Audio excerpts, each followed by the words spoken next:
A very warm welcome to you to the social show. My name is Vuyo Kyolwana, and for the next 30 minutes, we're going to be talking everything CSI, CSR, as well as CSV. Of course, we're not going to leave out what our corporates have been doing or not doing to make sure that your community, your environment, your workplace, your children are safe, secure, and more than that, growing towards the NDP goals, right? That's what we're all looking forward to, that by 2030, we're going to have no poverty, more jobs, and of course, just a healthier environment all around. Of course, it's just a few of the things that we hope for. If you want to share an opinion or you have an idea of anything related to CSI, CSV, and you'd like to share it on our platform, please do so at Brand Live Radio on Twitter, or you can just send me an email at press@social-tv.co.za, and I promise I will do my best to get the right people answering your questions. But as usual, we're going to get started with the news.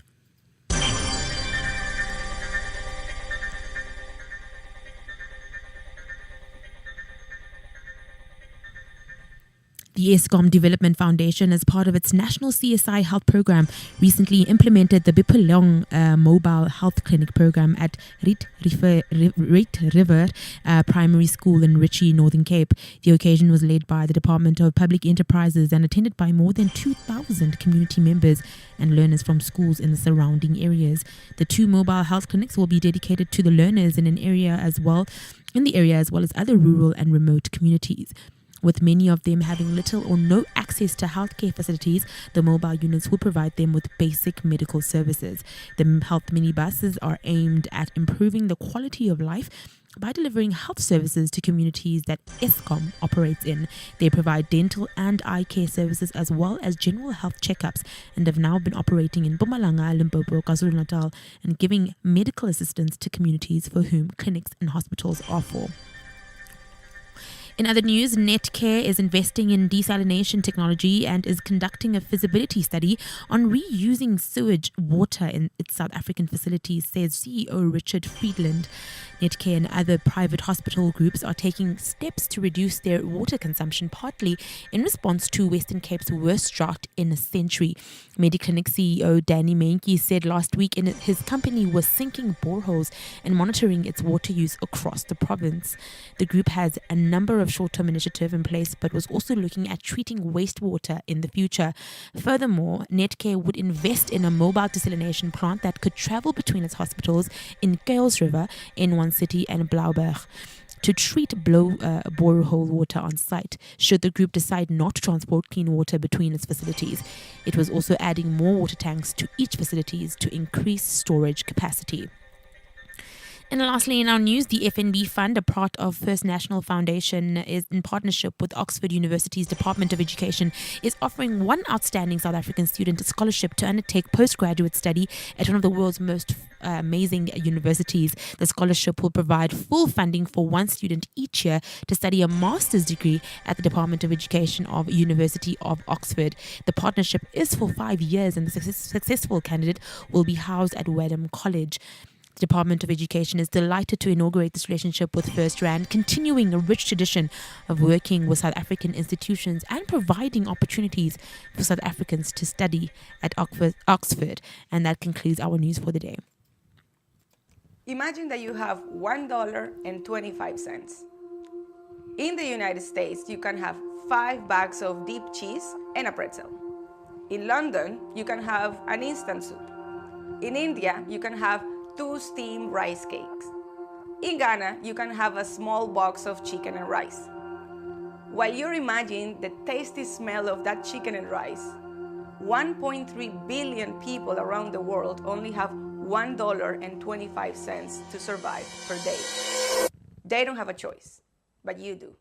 You're listening to brandlive.co.za, an industry first in the world of internet radio. Not only are we an internet radio station, we are an internet radio platform for your brand. So why not expose your brand to potentially thousands of listeners and improve your customer relationships and brand equity with podcasts and live broadcasts? Be sure to check brandlive.co.za for more information. brandlive.co.za, harnessing the power of internet radio.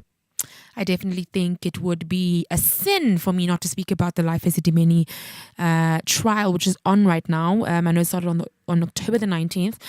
And it's been going through a lot of investigation ever since. And if you don't know anything about it, I can give you a bit of a brief background. A while ago, the health ombudsman had a shocking report that showed that over 94 psychiatric patients from the Life Esidimeni Hospital and counting died under the Gauteng Health Department's watch.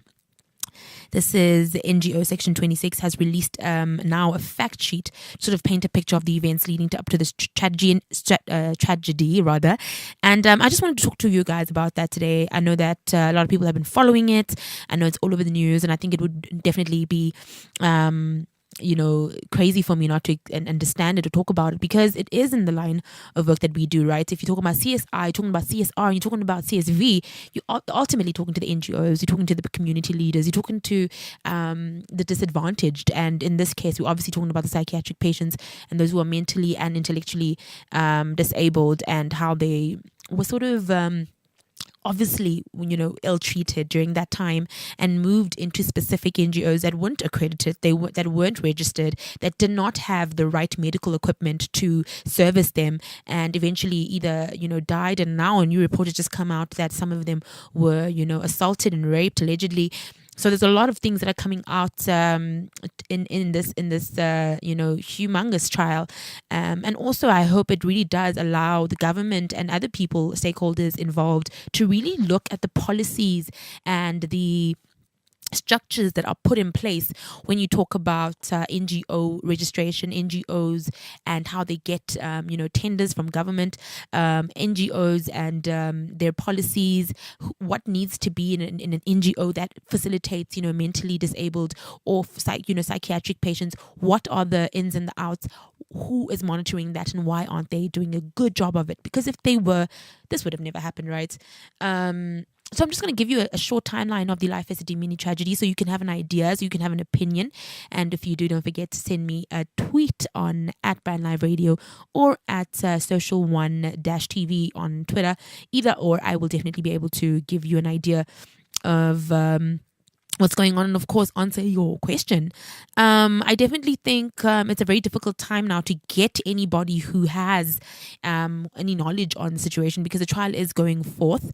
I know it's carrying on again today, and I'm sure if you are watching or listening on News 24 or EWN, you will have a lot more that you will have to say on the topic. But yes, today we're talking everything Life Esidimeni.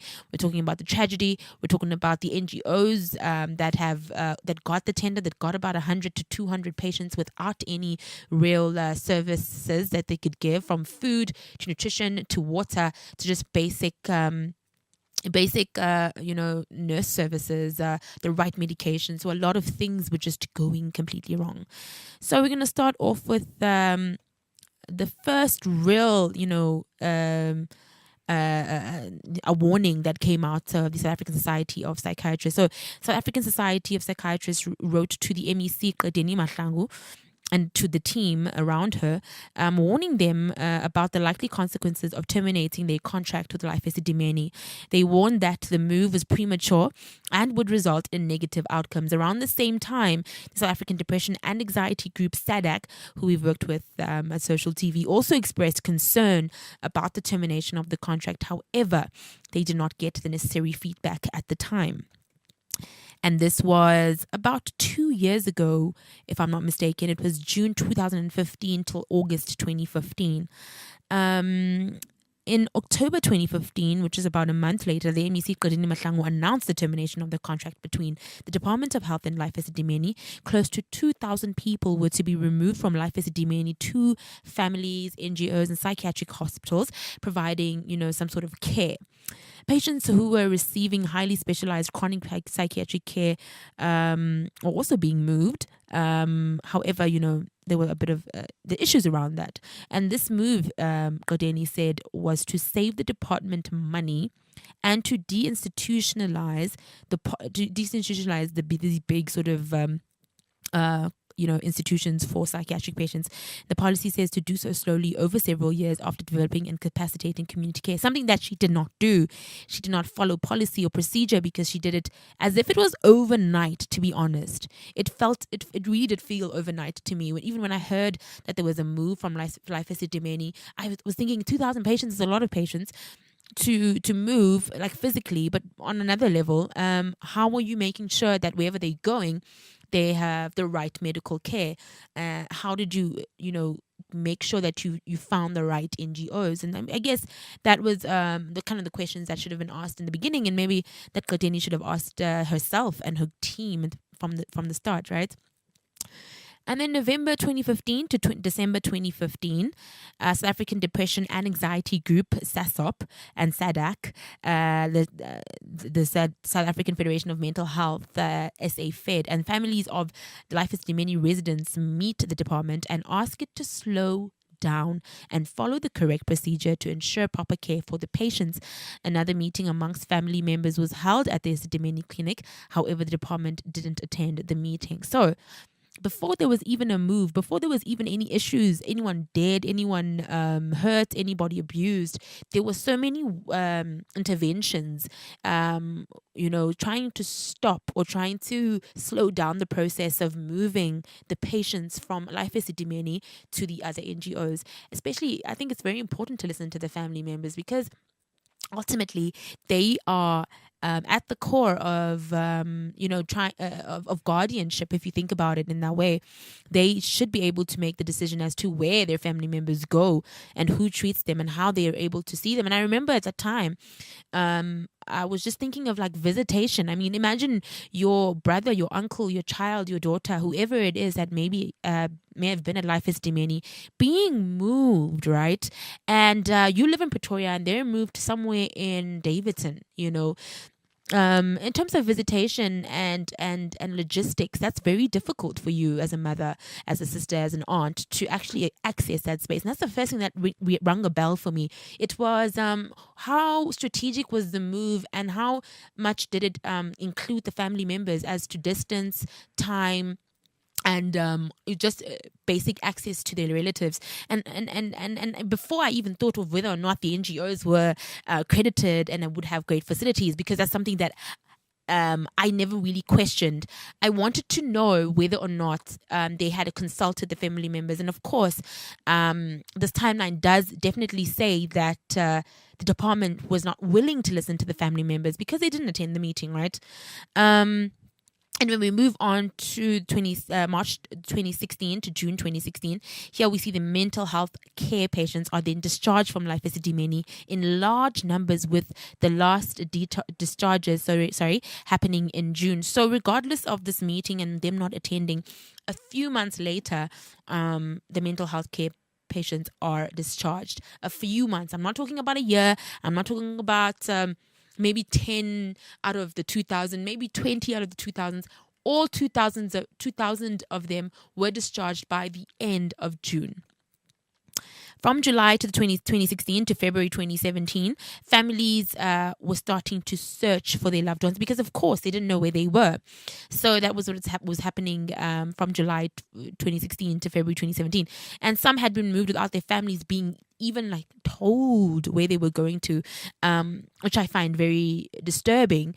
Others were moved to like multiple times before their families found them. So not only are you being moved to a place where you don't know, you're not familiar, these people don't even have, the right systems to take care of the patients. They're being constantly moved and chopped and changed and put into different things, to different places. And that's also another real big concern for me, that the MEC had absolutely no I think it's really quite disheartening to think that she's in the space of medical and mental health, and she just doesn't have the compassion to say, why don't we just take them home first, or something where they can actually have a really good track record from they're leaving, the patients being discharged to their parents being notified to actually them leaving to the specific NGOs. From September 13, 2016, Godeni Mahlangu announces in response to a question in Parliament that 36 former residents of Life Esidimeni had actually died. So she then starts talking about the negligence. Of course, I mean, it couldn't have been easy for her to talk about 36 former residents of Life Esidimeni having died.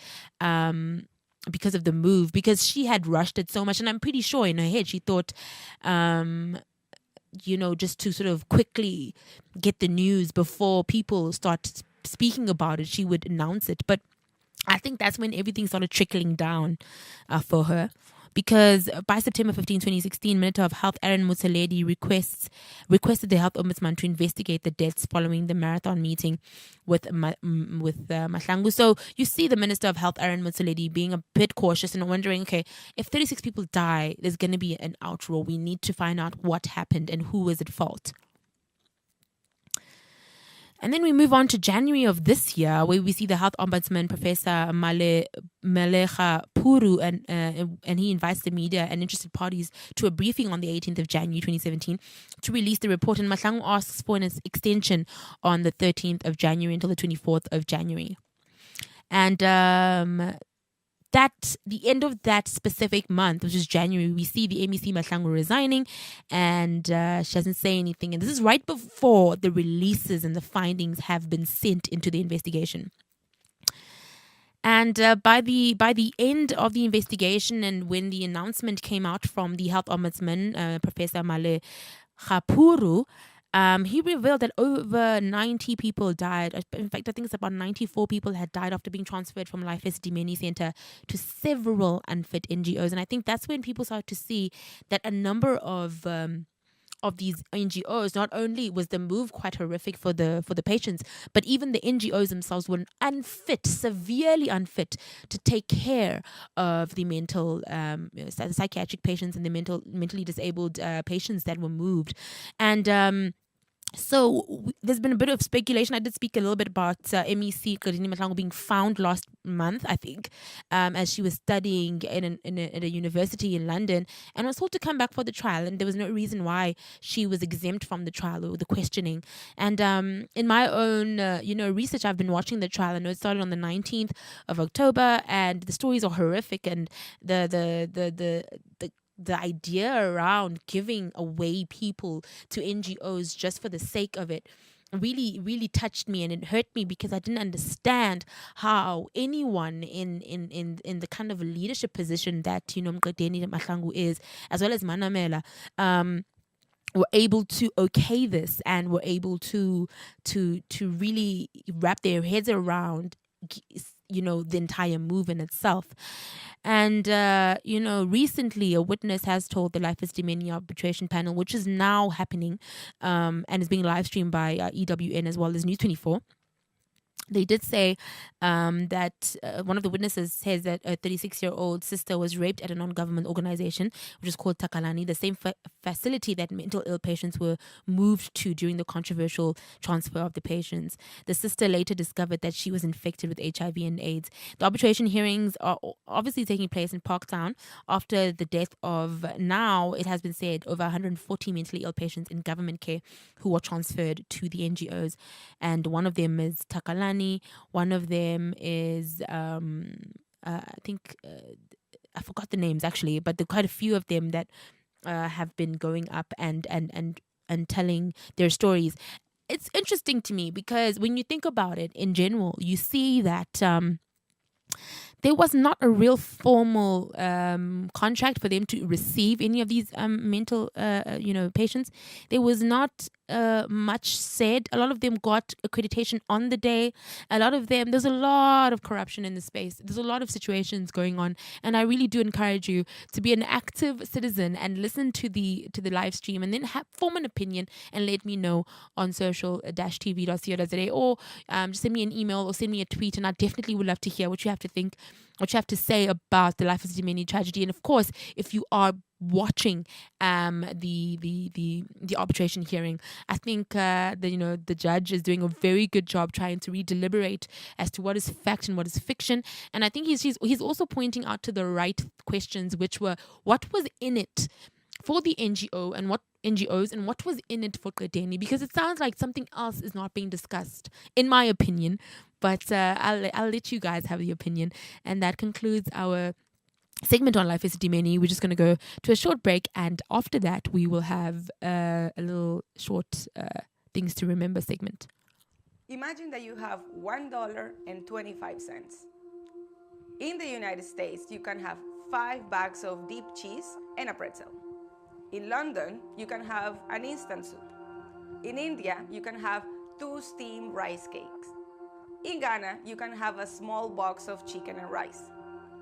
While you're imagining the tasty smell of that chicken and rice, 1.3 billion people around the world only have $1.25 to survive per day. They don't have a choice, but you do.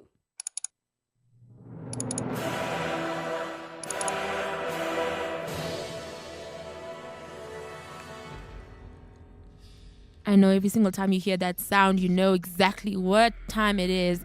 Not only am I wrapping up the show, but I'm leaving you with something to remember. And of course, today we're talking about something different, something that perhaps you can think about on your way to work. But more than that, I think it's Christmas season.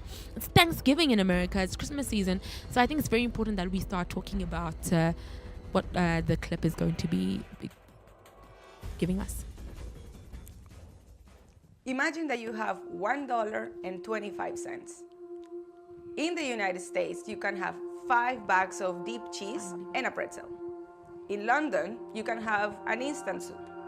In India, you can have 2 steamed rice cakes.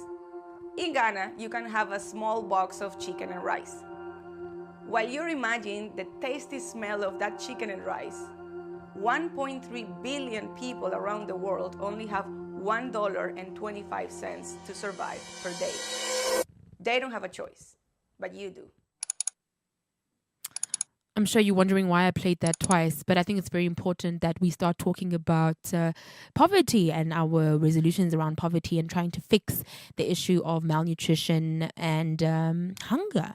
So I just think, if something to remember, something to remind yourself is that not everybody is going home to a warm, good meal. And I mean, I don't want you to feel bad about being able to afford food, but I want you to think about how you can, in your immediate community, when you go back to your home, because I know lots of Africans go back to where they grew up and during December and during the festive season. And while you're in your festivities, I really want you to think quite clearly and just look at how you can help your community in any way by inviting them over for Christmas, those who can't afford, inviting them over for a meal, looking at how you can sort of help the kids on the street on such a blessed time. So definitely we need to look at our actual reactions to poverty and what it does to our country. So that was just a real reminder for you to say there's so much more you could be doing for Christmas and you could be helping out. So that concludes the show for today, and I hope you learned something. I hope you have some sort of opinion around the Life Esidimeni tragedy. I hope you do think of ways in which you can eliminate poverty in your immediate area. And I hope I've inspired you today, because that's all we aim to do, inspire you to give more, to look for more ways in which you can give back and you can empower people. And that concludes our show for today. I'll be back again, same time, same place, 9:30 to 10, only on The Social Show.